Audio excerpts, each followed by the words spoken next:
dengan dua agenda.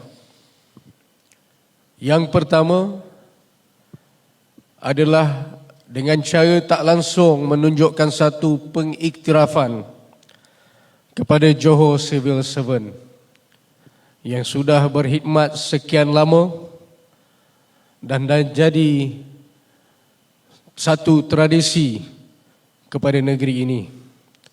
Dan yang kedua adalah untuk mengucapkan terima kasih atas pengorbanan, dedikasi dan komitmen saudara-saudari sekalian semua menjalankan tugas dalam ekosistem pentadbiran negeri.